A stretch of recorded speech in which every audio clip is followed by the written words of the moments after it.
35조, 50조 얘기를 하는데요. 합의해서 가져오면 정부가 받아들여라. 그걸 어떻게 재정을 맡고 있는 사람이 예 그렇게 합니까? 그걸 왜 민주주의의 자체를 부정한다고 얘기를 하십니까? 저는 의견을 같이 하기 어렵습니다. 돈을 이렇게 한꺼번에 몇십 조가 어디서 툭 떨어지는 건 아니지 않습니까? 그 당시 혹시 상임위원회에서 논의를 하실 때 재원을 어떻게 마련하자는 이야기를 혹시 나누셨습니까? 네. 이 목소리의 주인공 다들 알고 계시죠? 지난 7일 엊그제 국회 예결위에서 나온 목소리인데요. 첫 번째 목소리의 주인공은 홍남기 경제부총리고요. 두 번째 목소리의 주인공은 김부겸 총리입니다. 추경 규모를 놓고 이렇게 씨름이 이제 본격화되고 있는데요. 정부가 짠 추경안은 14조 규모죠. 근데 이제 각각 상임위에서 짠 추경 규모는 다 합하면 플러스 40조, 54조 규모라고 하는데요. 접점을 찾을 수 있을지가 정말 궁금합니다. 그래서 집권 여당이죠. 더불어민주당 정책위 의장을 맡고 있는 박완주 의원 연결해서 관련 이야기 좀 나눠보도록 하겠습니다. 나와 계시죠?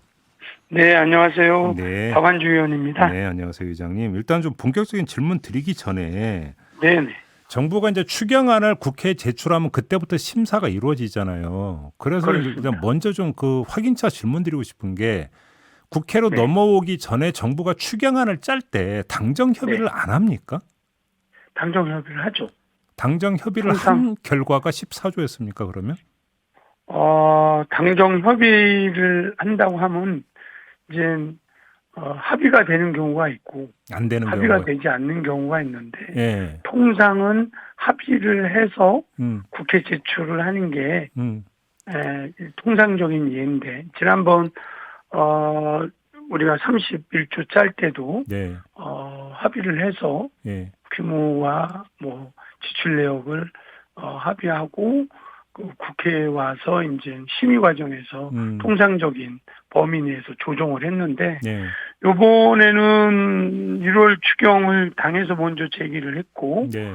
그 정부에서는 굉장히 부정적이었죠. 음. 근데 오미크론화 확산을 보면서 나중에 정부에서 추경에 대해서 동의를 하면서 대통령께서도 초과세수를 갖고 추경을 짜겠다는 말씀을 하시고 짜갖고 온 게 이제 14조여서 당정협의는 했죠.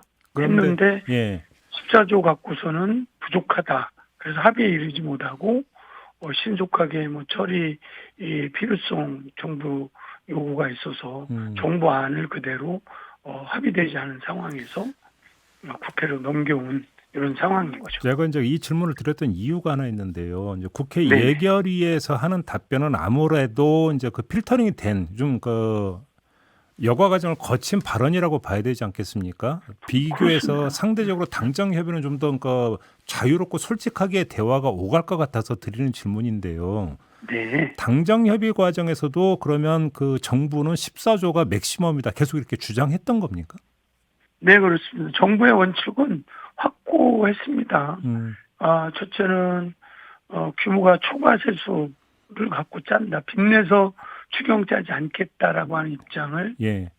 분명히 밝혔기 때문에 예. 그래서 뭐 아무리 솔직한 당정, 공식 당정을 하더라도 재원에 대해서 규모에 대해서 14조 이상이 어렵다라고 하는 이 원칙적인 입장을 반복하기 때문에 그러면 당정 협의 때 당에서 요구했던 액수는 얼마였습니까?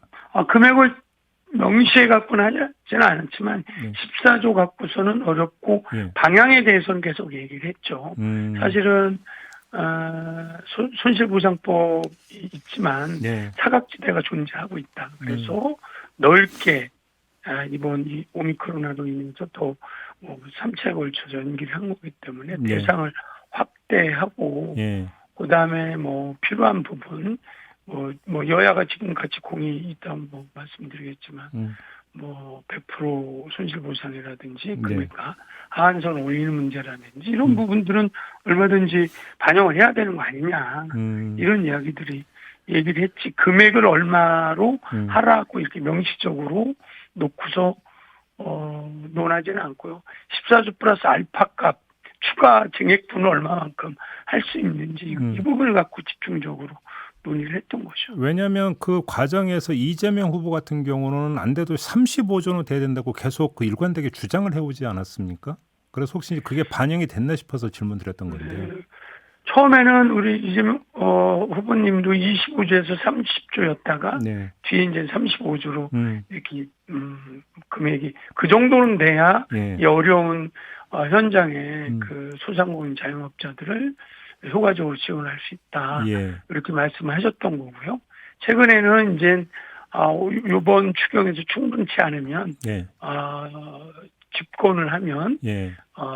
추경 또는 긴급명령 행정명령을 통해서 50조 원 규모의 손실보상 소상공인 지원을 하겠다. 네. 이렇게 말씀을 하신 거기 때문에 예. 그런 부분을 감안해서 딱 35조를 내용적으로 그 국회로 넘어오기 전에 35조를 짜라 이렇게는 말씀은 안 드리고 14조 이상 가용자업 할 수 있는 부분이 얼마인가 이런 부분을 통상적으로 이야기를 하죠. 알겠습니다. 그런데 그러면 하나만 더 확인할게요. 그러니까 네네. 이 그 14조 추경안이 나오게 됐던 발단과 시작점은 위드 코로나로 갔다가 이게 이제 문제가 있으니까 다시 사회적 거리두기를 강화를 한 그에 따른 그 추경이라고 봐야 되는 거잖아요. 그렇습니다. 그래서 그때 이제 사회적 거리두기가 몇 주 이제 다시 시행이 된다는 걸 전제로 한 건데, 근데 문제는 그 다음에 2주가 추가 연장이 됐고 또 연장이 될지도 모르는데, 그렇습니다. 그러면 소상공인에 대한 어떤 그 피해 지원이라고 하는 것은 추경 짤 때보다 더 많이 늘어난 걸로 봐야 되는 거잖아요.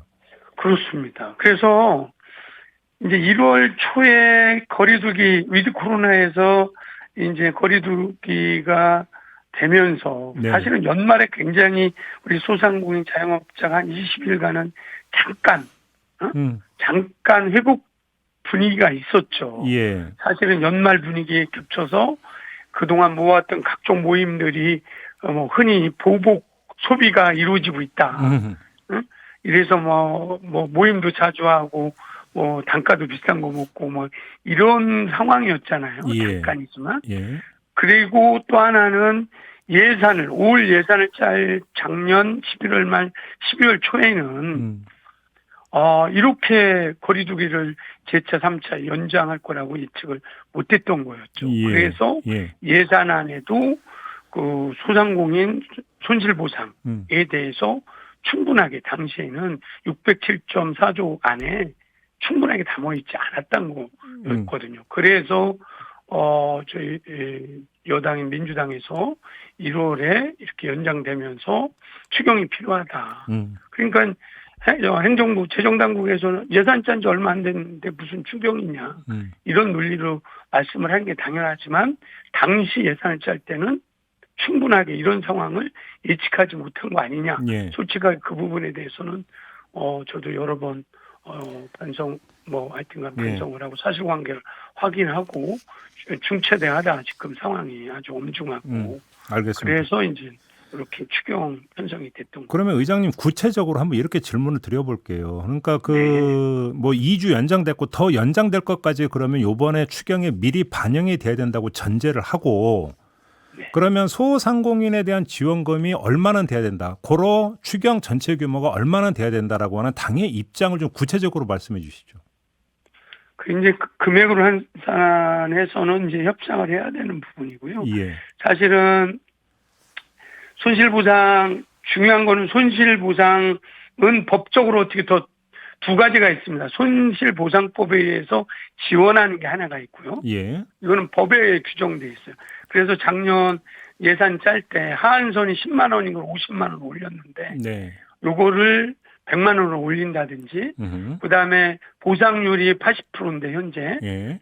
100만 원 손실 봤으면 80만 원 지원해 주는데 요거를 100% 해준다든지 이러한 부분들은 손실보상법에 의한 보상이고요. 그것도 다시 손볼 계획이세요? 그럼 일단. 그렇죠. 예. 그런 부분이 하나가 있고 또 하나는 예. 대한민국의 통상 자영업자가 550만 명 정도가 되는데 이제 통계적으로 네. 그중에 손실보상에 의해서 손실보상 대상이 되는 소상공인이 330만이에요. 네. 그러면 220만은 손실보상법의 지원 대상에서 사각지대가 생긴 거죠. 예. 그게 대표적으로 이제 뭐 프리랜서라든지 예. 뭐 사실은 특고 그다음 뭐 여행업이라든지 뭐 이런 거 말씀하시는 거죠? 그런 분들이 사각지대에 있는 거예요. 예.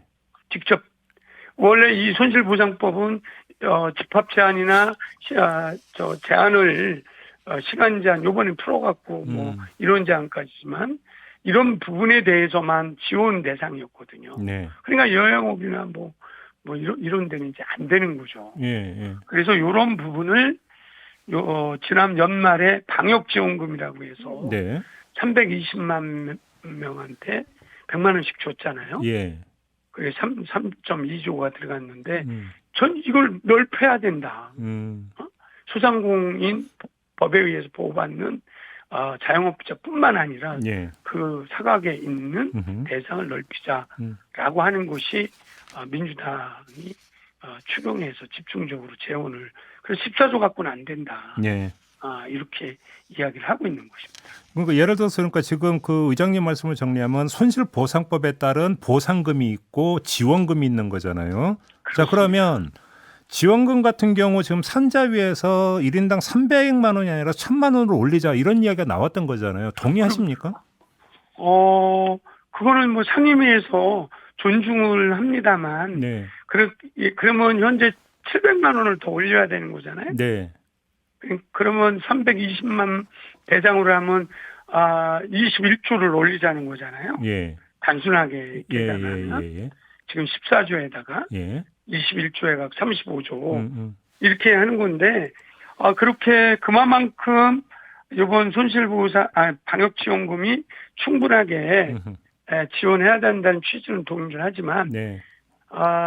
어저께도 말씀드렸는데 저는 1,000만 원도 중요한데 단가를 올리는 것도 중요하지만 납세자들 입장도 수용성도 고려를 해야 된다. 납세자 입장이란 건 어떤 뜻으로 하신 말씀이에요? 예를 들면 320만이 아닌 나머지 5,200만 중에 뺀 4,800만 명들은 예. 이 부분 1,000만 원 주는 거에 동의를 하는지. 그러면 뭐 의장님 그냥 이거저거 따지지 말고요. 네. 지원금이 어느 정도 액수가 적정하다고 보시는 거예요? 그거는 총액이 결정이 돼야 말씀을 드릴 수가 있고요. 저희는 좀 전에 말씀드리면 당에서 여론조사를 했는데 네. 1,000만 원을 주자고 하는 부분이 제일 적었습니다. 적정하지 않다. 너무 과하다라는 그 여론들이 있기 때문에 이 부분들은 이런 전 국민들이 좀 동의하고 어려우니까 그 부분들이 함께 할 수 있는 정도를 국회에서 여야가 논의를 해야 된다고. 그러니까 300만 원에서 1,000만 원 사이 어디쯤 이렇게 뭐 그냥 추정을 해야 되는 거겠네요. 그러면? 네, 그렇습니다. 그리고 이제 보상금 같은 경우는 그러니까 그 최저 보상액과 보상률도 이번에 손보겠다 이런 거고요. 네, 그렇습니다. 그리고 더 중요한 거는 사각지대에 있는 몇백만 명들도 같이 고통에 대해서 방역지원금을 줘서 함께 극복을 해야 된다. 그러니까 두 개를 다 하면 좋죠. 알겠습니다. 금액도 올리고 대상도 다 100% 하면 지원 대상도. 근데 이제 재원이라는 게 이제 유한하니까. 그러니까요. 그 부분에 대해서 이제 재정 당국의 고민도 있고 뭐 여야의 고민들이 국회에서도 고민을 하고 있는 것입니다. 근데 아까 이제 그 인터뷰 시작하면서 들었던 김부겸 총리의 육성을 보면 재원이 어디 있냐 한마디로 이거잖아요. 뭐 혹시 그러니까 재원을 약간 좀 한번 따져 보셨습니까? 당연히 여당에서는 당연히 그냥 야당처럼 뭐 해라가 아니라 재원을 만들 수 있는 방안들을 나름 검토를 하죠. 왜냐하면 제일 좋은 거는 초과세 한 4-5가지 방법이 있는데 초과세수 남는 세수 갖고 하는 게 제일 좋죠. 그게 넉넉하다면 그것도 어쨌든 초과세수 잘못했다고 비판을 받고 있기 때문에 그다음에 빚내서 하는 국채 발행하는 게 있고 세출 조정해갖고 하는 방법이 있고 뭐 그다음에 기금 운영을 조정해서 하는 방법, 예비비해서 하는 방법. 요게 재정 당국에서 가용할 수 있는 방법이 다거든요. 그런데 각각에 대한 장단점이 있는 거죠. 그래서 무한정 국채 빚내서 할 수는 없는 거잖아요. 국가부채라는 부분들은 대외 신용도의 문제도 있고 금리의 영향 그러니까 감당할 수 있는 수준이 얼만큼인지 예. 이런 것들을 면밀하게 이제 검토하기 때문에 저는 언론에서 뭐 야당은 세출 구조 해갖고 하자는데 아니 집행한 지 한 달밖에 안 됐는데 이것도 사실은 굉장히 어려운 지점이 있는 거죠. 그래서 저는 이런 부분은 재정 당국이 국가 운영을 하는 데 있어서 제일 적절한 방식을 재정 당국에서 마련해야 방식에 대해서는 재정 당국에서 마련해야지 이거 경쟁할 일은 아니다 이렇게 보고 있습니다. 하나 더 여쭤볼게요. 지금 이 문제도 중요한데 지금 소상공인 대출 받은 거 있잖아요. 네, 그렇습니다. 대출 받은 걸 이제 만기 연장해 주거나 이자 상환 유예해 주는 방안이 있지 않습니까? 이게 시행되고 있는데 지금 그 고승범 금융위원장 같은 경우는 3월 말 종료를 원칙으로 한다 이런 입장을 밝혔던데 이거 어떻게 정리가 되는 겁니까? 네, 제가 어저께도 말씀을 드렸는데 예. 고승범 금융당국에서는 맞습니다. 대출 만기 연장하고 이자 상환 유예가 3월을 원칙적으로 종료하는데 다만 코로나 방역 상황하고 금융권의 건전성 모니터링을 해서 종합적으로 하겠다라고 하는 여지도 뒀고요. 네. 어저께 홍남기 부총리께서도 이 부분에 대해서 소상공인 자영업의 어려움을 직시하고 금융당국과 협의하겠다는 말씀도 있고 당에서는 한마디로 지금 방역지원금 뭐 얼마가 될지 14조가 될지 모르지만 현재 만기 도래하고 있는 총 금액이 5대 시중금융의 약 139조, 140조 정도거든요. 네. 이 부분에 대해서 정상적으로 경기가 회복되고 코로나가 위기가 일상화가 되면 소상공인이 돈 벌어서 갚으면 되는데 지금 그러지 못했잖아요. 거의 매출 감소가 50%, 60%, 뭐 숙박업, 음식업, 여행업 같은 데 거의 뭐 80%막 이런데 이런 분들한테 만기돼 있으니 네. 갚아라라고 하면 그거는 벼랑 끝에 서 있는 자영업 소상공인들 벼랑 밑으로 떠미는 거죠. 이건 무조건 연장해 줘야 된다 이런 말씀이신 거죠? 그래서 예. 그 연장에 대해서는 금융당국이 어려움이 있으나 좀 전에 말씀드린 것처럼 그 금융권의 건전성 등을 고려해서 참고로 작년에 우리 국내은행 단기 수익이 약 한 15조 정도 뭐 이렇게 좀 이익을 본 측면도 있기 때문에 이런 것을 종합적으로 고민해서 어려운 소상공인들의 대출 만기 이자 유예 이런 부분들은 적극 검토해야 된다. 알겠습니다. 이렇게 요구하고 있습니다. 네, 마무리할게요. 고맙습니다, 의장님. 네, 고맙습니다. 예, 지금까지 박완주 더불어민주당 정책위 의장과 함께했습니다.